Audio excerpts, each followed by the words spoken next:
हर व्यक्ति अपने परिवार के मृतकों की मुक्ति या मोक्ष की कामना करता है। कई बार मुक्ति और मोक्ष को एक ही मान लिया जाता है। सामान्यतः यह अर्थ निकाला जाता है कि जन्म मरण के चक्र से छुटकारा मिलना ही मुक्ति या मोक्ष है।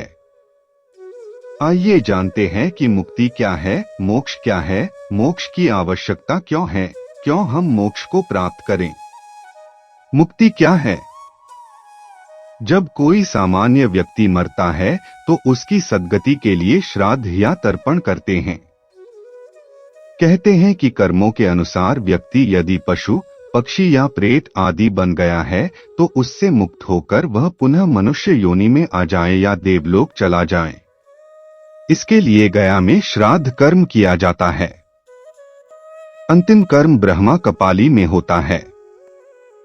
जैसे कोई रोग से मुक्ति हो जाए, कोई बुरी योनि से मुक्त हो जाए या कोई नरक से मुक्त हो जाए, यही मुक्ति का अर्थ है। वहीं शास्त्रों के अनुसार दुख से छुटकारे को मुक्ति कहा है। शास्त्रों के अनुसार मुक्ति दो प्रकार की होती है। पहला अनित्य या क्षणिक दुख निवृत्ति और दूसरा नित्य या आत्यंतिक दुख निवृत्ति। अनित्य या क्षणिक दुख निवृत्ति में कुछ देर के लिए दुख जाता है। जैसे जब मनुष्य सो जाता है या ध्यान की अवस्था में होता है तब उसे किसी प्रकार का दुख नहीं होता, किंतु जब ध्यान खोलता है, जागृत अवस्था में आता है, तब काम, क्रोध, लोभ आदि दुखों से पुनः घिर जाता है।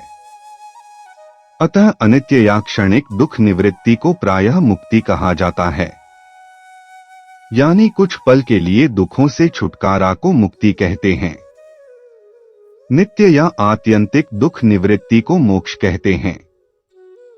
यानी सदैव के लिए दुखों से मुक्ति और आनंद दोनों मिल जाने को मोक्ष कहते हैं। यानी मोक्ष एक ऐसी अवस्था है जिनमें व्यक्ति सदा के लिए दुखों से मुक्त हो जाता है और सदा के लिए आनंद युक्त होता है। मोक्ष की धारणा वैदिक ऋषियों से आई है। भगवान बुद्ध को निर्वाण या मोक्ष प्राप्त करने के लिए अपना पूरा जीवन साधना में बिताना पड़ा। महावीर को कैवल्य या मोक्ष प्राप्त करने के लिए घोर तपस्या करनी पड़ी और ऋषियों को समाधि यानी मोक्ष प्राप्त करने के लिए योग और ध्यान की कठिन साधनाओं को पार करना पड़ता है। अतः सिद्ध हुआ कि मोक्ष को प्राप्त करना बहुत ही कठिन है। मोक्ष प्राप्त करने से व्यक्ति जन्म मरण के चक्र से छुटकारा पाकर भगवान के समान हो जाता है। मोक्ष मिलना आसान नहीं। दुनिया में सब कुछ आसानी से मिल सकता है, लेकिन खुद को पाना आसान नहीं। खुद को पाने का मतलब है कि सभी तरह के बंधनों से मुक्ति। मौत के बाद नहीं मिलता है मोक्ष। यह आम धारणा है कि मरकर मिल जाती है मुक्ति। मरकर इस जन्म के कष्टों से मिल जाती होगी मुक्ति, लेकिन फिर से जन्म लेकर व्यक्ति को नए सांसारिक चक्र में पड़ना होता है।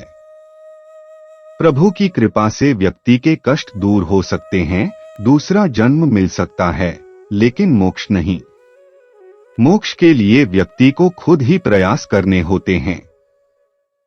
प्रभु उन प्रयासों में सहयोग कर सकते हैं। मोक्ष क्या है? मोक्ष एक ऐसी दशा है जिसे मनोदशा नहीं कह सकते। इस दशा में न मृत्यु का भय होता है, न संसार की कोई चिंता। सिर्फ परम आनंद, परम होश, परम शक्तिशाली होने का अनुभव। मोक्ष समयातीत है, जिसे समाधि कहा जाता है। मोक्ष का अर्थ सिर्फ जन्म और मरण के बंधन से मुक्त हो जाना ही नहीं है। बहुत से भूत प्रेत और देव आत्माएं हैं जो हजारों या सैकड़ों वर्षों तक जन्म नहीं लेती, लेकिन उनमें वह सभी वृत्तियां विद्यमान रहती है जो मानव में होती है। भूख, प्यास, सत्य असत्य, धर्म अधर्म, न्याय अन्याय आदि। सिद्धि प्राप्त करना मोक्ष या समाधि प्राप्त करना नहीं है। यह ईश्वर से साक्षात्कार करना भी नहीं है। ध्यान को छोड़कर संसार में अभी तक ऐसा कोई मार्ग नहीं खोजा गया जिससे समाधि या मोक्ष पाया जा सके।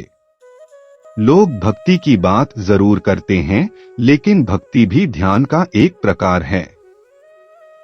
अब सवाल यह उठता है कि कौन सी और किसकी भक्ति, यह खोजना जरूरी है।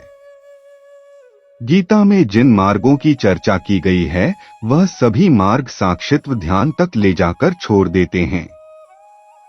योग के सभी आसन ध्यान लगाने के लिए होते हैं। मोक्ष की आवश्यकता क्यों है? क्यों हम मोक्ष को प्राप्त करें? इसका सीधा सा उत्तर है कि हम बिना किसी के कहे ही मोक्ष चाहते हैं, इसलिए प्राप्त करना है।